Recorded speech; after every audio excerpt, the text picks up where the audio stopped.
Hello there, I'm Rylan, and if you're like a lot of people, you've been trying to get into the crypto mining space, and you just looked at it and gone, wow, this is all really complex. I decided to make this video for you because I know it is a really complex thing. There's a whole lot of areas and topics to cover. It can get a little bit complex, but I try to simplify it as best as I can. I try to go in depth as much as I can, but not to the point of, wow, this is too much. This video is just really meant to be an overview of how to get into this. If you're trying to find a specific point, on the red timeline piece of the video that's right here, there are chapters in them, and they're gonna be like segmented, and just hover your mouse over them and it'll say the topic that they are, or you can go down in the description below and look and see what those chapters are. So if you're on a certain topic, you can go skip to that part. Again, this is just meant to be a large overview, mainly of hardware related stuff. I do go over software, and at the very end, I'll go over the relation between pools and miners and how you connect to them and stuff like that. Anyway, let me start with a little bit about myself. My name is Rylan Tech and Crypto. I've been running this YouTube channel for,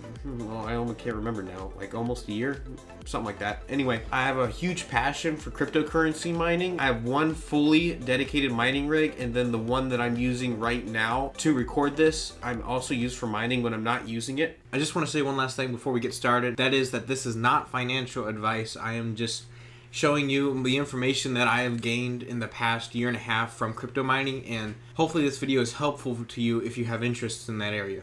Anyway, let's hop right in. So first of all, the motherboard. This is the foundation of your computer. It is what connects everything together. And it's really important when you're picking out parts to mine cryptocurrency. I'll explain more of that later. There's the CPU, which does all the calculations for your computer to run. Also, there are some motherboards that come with CPUs integrated in them, so you don't have to worry about buying a CPU. There's the RAM, which holds what you're doing. So if you're playing a video game or you're in a spreadsheet, it'll hold that spreadsheet or that video game in the RAM so you can access it instantly. There's the power supplies, which there's a whole bunch of details about power supplies, but I'm not going to go in depth into what that is right now. I will later in this video, but all you need to know right now is that it delivers power to your computer parts.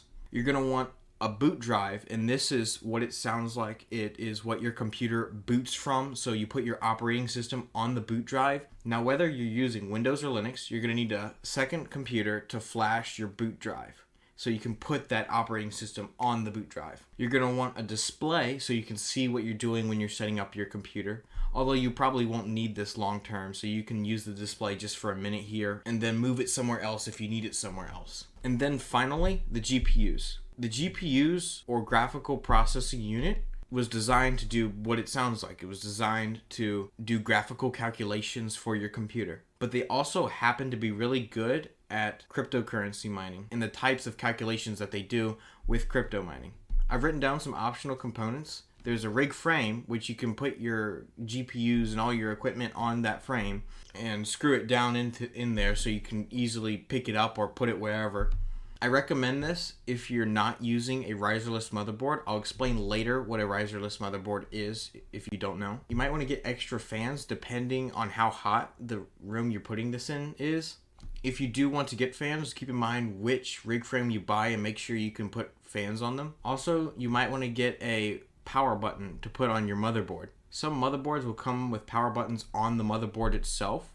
Another optional component that you can get is a riser. It is when you put a cable in your motherboard, then hook it up to this PCB piece called a riser. Then you hook that riser up to the GPU, so you're able to have some extra space between your motherboard slots and your actual GPU. Some final notes that I have is that you're going to want to check the compatibility with your motherboard, CPU, and RAM. The motherboard will determine a whole lot about what other parts you will need. For example, if you buy a motherboard with an integrated CPU, you won't need to buy a CPU.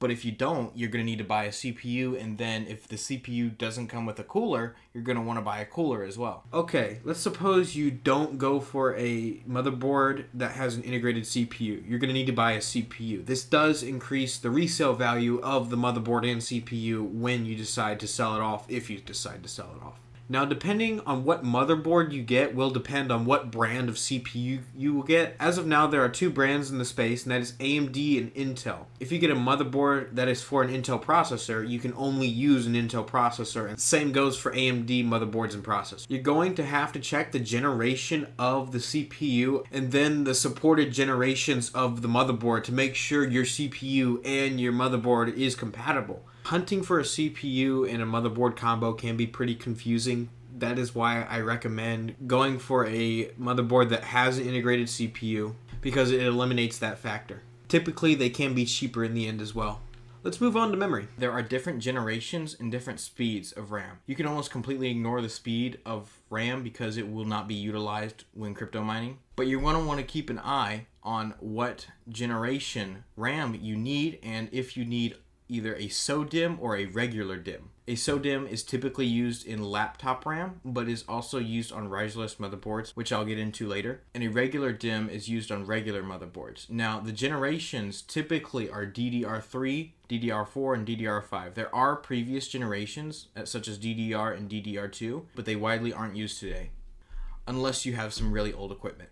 Once you choose your motherboard, you got to find out if you're going to need a Sodimm or a regular DIMM. You can usually just look at the motherboard slots and figure that out. Then you're going to want to figure out what generation you need. You can find this out by looking at the description of the product you're buying. One last thing about RAM, you're going to want 4, preferably 8 or more gigabytes of RAM, but it almost doesn't matter as long as it runs, because capacity will not be utilized during crypto mining. Okay, so that is it for what the parts are and what they do.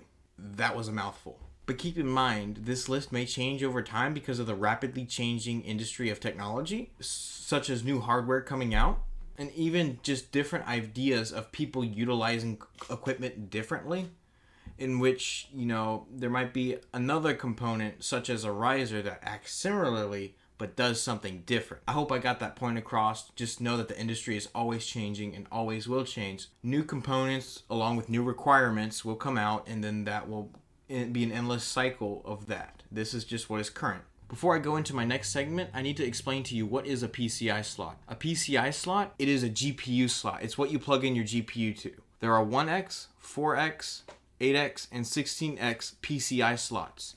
X meaning lanes, and lanes is the amount of bandwidth you can put into it, but we don't need to go into that for this video. A PCI slot is typically 1 to about 4 or 5 inches long, the smaller one being the 1x, and then the larger one being the 16x. A GPU requires a 16x slot.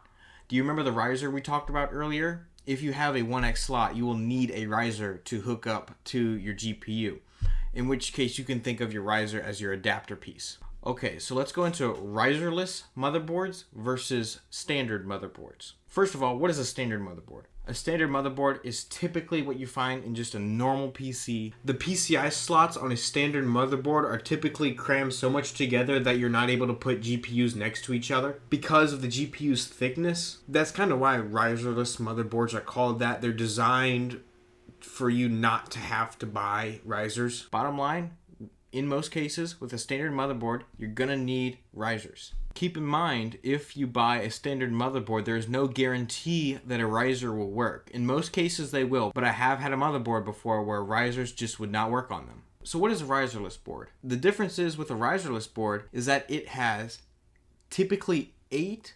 16x PCI slots. And remember, 16x is what you need to put a GPU in, and they're typically spread apart enough to where you can put in GPUs in them. Also, some of them have integrated CPUs, so you do not have to worry about having to buy a CPU. That sounds great. Why not just go with riserless all the time?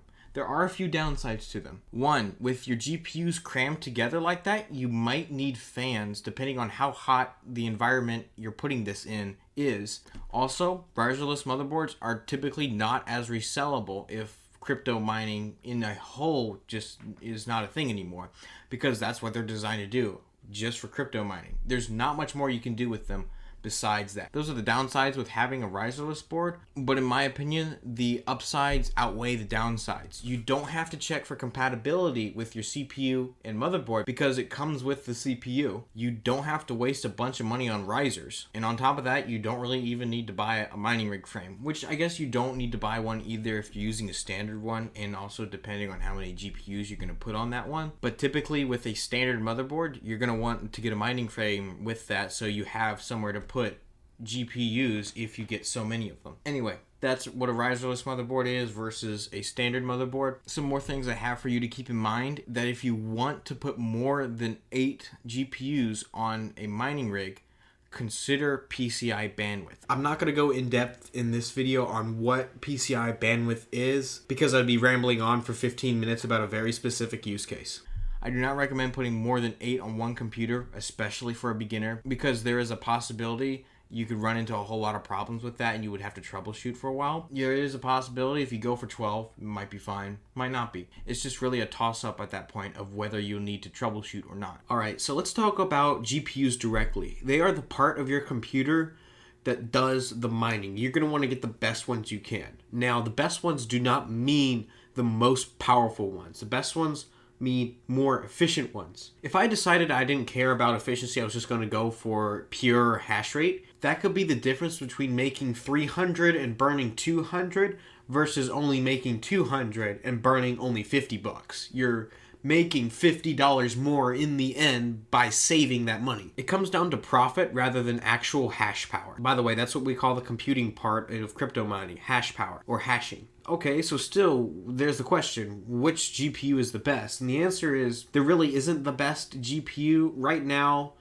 People would probably say the 3070. If you have no clue how the tiering system works, I'll clear that up in a minute here. The 3070 is well known for being typically efficient on the majority of algorithms. Doesn't mean it always will be. There's just a whole bunch of variables that goes into how a card performs. It can be summarized into 3 things: the core, the memory, and the power draw. Generally, a card that has good core memory and low power draw does better. But let's say there's a card that has a terrible core, but has amazing memory and amazing power draw. It might be considered an older, worse card, but outperforms as what typically would be seen a much better card because it has amazing memory and amazing power draw. It might be 3 years, 5 years older than it, but it still has the possibility to outperform it because the coin that it's mining uses an algorithm that utilizes memory more than the core.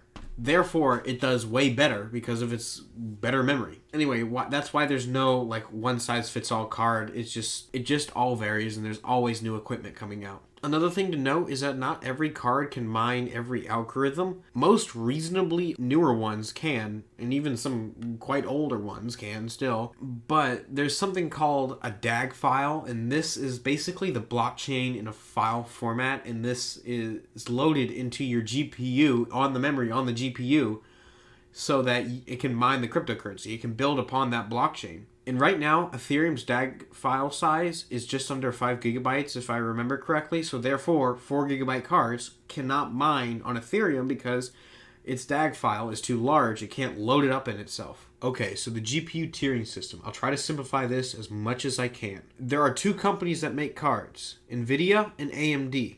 For NVIDIA cards, there are typically 4 numbers in any newer card. And the first numbers determine the generation. So you'll see 30 and then 20 and then 10. And these are all series. So there's the 30 series, the 20 series, the 10 series. If they were to make a new one today, it would be called the 40 series. And then the other 2 numbers are the tier. So 30, 50, 10, 60. The higher the tier, the better. Now, not every generation has every tier of card. In fact, the 30 series, the latest one, is the first one to introduce the 3090 Ti. And first of all, actually, what does Ti mean? Ti is basically a jump up from the actual card itself. So there's the 3090 and then the 3090 Ti, which is supposed to be better. There's the same with the 3060 and 3060 Ti, 7070 Ti, 8080 Ti. You get the picture. There was a stopgap generation called the 16 series that was in between the 10 and the 20. So hopefully you get the idea with NVIDIA. For AMD, their newer cards are still 4 numbers. Their latest generation is the 6000 series, and they will have 6500, 6600, 6700. They will have another piece at the end, kind of like how NVIDIA has their TI, and they have it XT. So 6500 XT, 6600 XT is like a in-between card. So they have the 5000 series and the 6000 series. But before that, they actually had a series called the Polaris cards, which were 3 numbers. I'm not going to go into them into this video because they are older cards. I would avoid them for getting into cryptocurrency mining right now. If it's the card you have to mine with, then great. But I'm not going to cover them in this video. Alright, so let's move on to electrical, starting with the power supply. For the power supply, you have 2 options. A server power supply or an ATX power supply. An ATX power supply is just your basic standard power supply that you would find on any computer. A server power supply is a power supply for servers. ATX power supplies are typically more expensive, while server power supplies are cheaper, but in some cases they can be very loud. Keep in mind whether you get either of these. Always, always, always use the 80% rule at every point. So let's say you have a 1000 watt power supply. Only draw 800 watts. Let's say your breaker only supports 20 amps. Only use 16. For those of you who don't know anything about electrical, the volts you can think of as the speed of electricity. The amps you can think of as the amount or the thickness of that electricity that is going at the speed of the volts.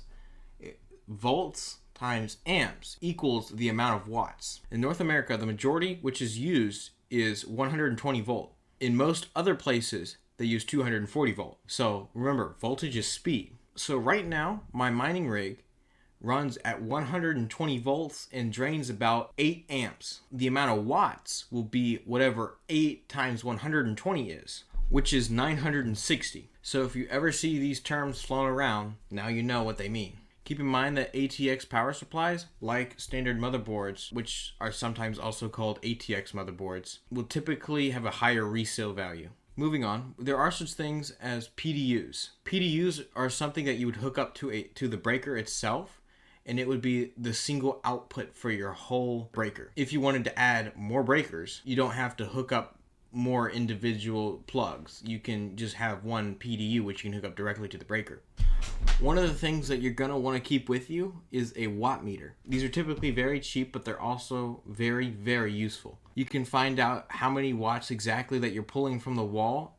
Even though your computer may say it's drawing 150 watts, your watt meter may say it actually draws 200.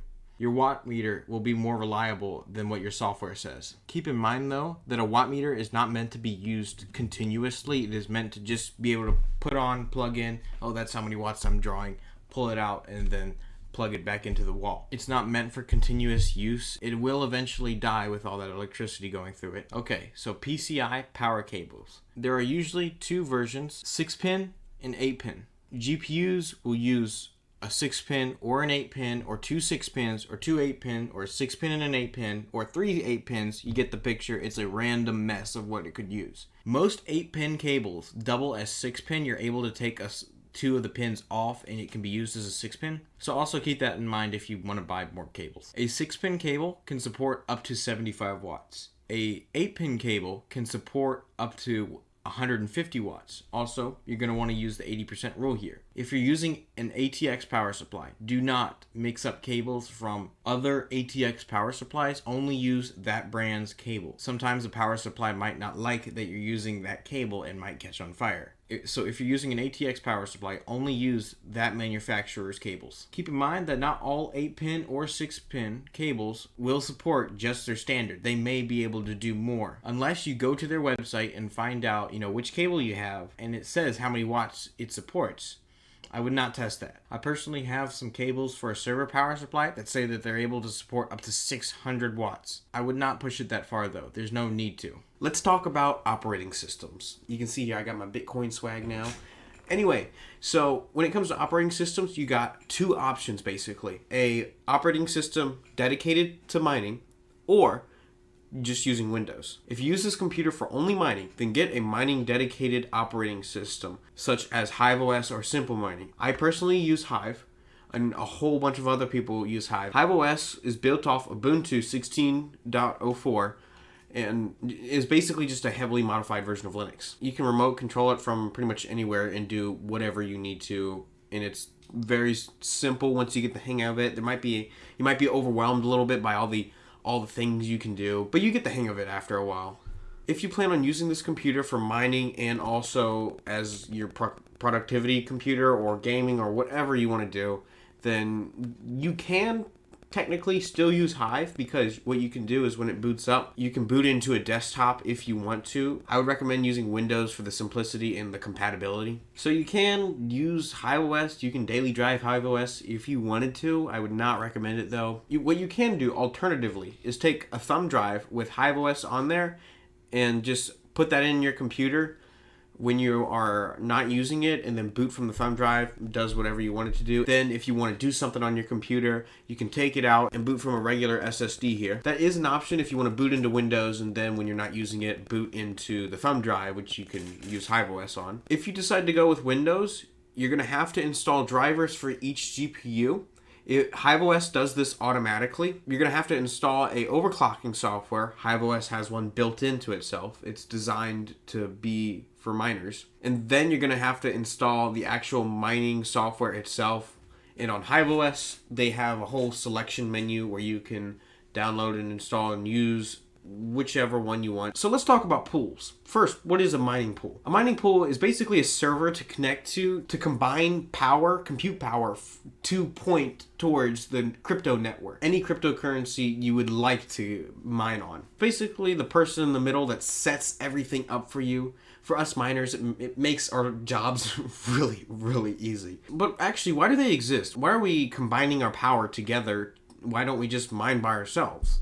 This goes back to actually how crypto works in general. If you don't know how that works, I recommend checking out my What is Crypto playlist, especially my What is Blockchain video. Anyway, to put it in short terms, when a block is hit on the blockchain, there's a kickback of money. For Ethereum, which is mined the most above any other coin, the kickback is to Ethereum, which right now is like $2,200, $2,300. But the thing is, you're competing against so much power. How in the world are you gonna, compete against that? How is somebody with just a little bit of power going to compete against the whole network of power of cryptocurrency? That's why pools exist. They mine the blocks with the compute power that you give them. Then they distribute it evenly among the people that gave them the power. They do also take a small fee though. That's why people say, I'll be making $10, I'll be making $50, I'll be making $100 a day. That's just an estimate on how much the pools might give you based on how many blocks are mined. But, they could get unlucky, get a lower amount of blocks than normal. Or they can get very lucky and get a higher amount of blocks than normal. This is the one good reason why they exist. The second reason is that people were concerned that big warehouses would just completely overcome the point, with cryptocurrency, with decentralization. This helps that. There's also a problem that now it's just mainly a handful of pools, and that's not really decentralized either. It is still having the actual power distributed among from place to place, which is great. It keeps everything decentralized. Alright, let's talk about overclocking. Overclocking is generally making things run at a preferred speed, so maybe you want more efficiency, or you want just more power in general. In the mining space, when we talk about overclocking, we're solely talking about the GPU most of the time, although you can overclock other things such as the CPU and memory, but here we're just talking about the GPU. For GPUs, you can overclock the core, the memory, and you can also power limit it. On some AMD GPUs, you can also modify the voltages. On newer NVIDIA cards, it's been found that locking the core clock can cause the power draw to go down. So keep that in mind. Mining operating systems have overclocking softwares built into them, while the most popular overclocking software on Windows is MSI Afterburner. Okay, we have reached the end of this video. Thank you so much for watching. As you can tell from the many day and night cycles and the many changing of shirts, this took a long time to make. This is actually my longest video I've ever made. If you could like this video and subscribe as a thank you for all this effort, I would really appreciate that. That would be absolutely amazing. I will try to link as many resources that I mentioned from this video as I possibly can in the description below. That's it. Thanks for watching. Bye.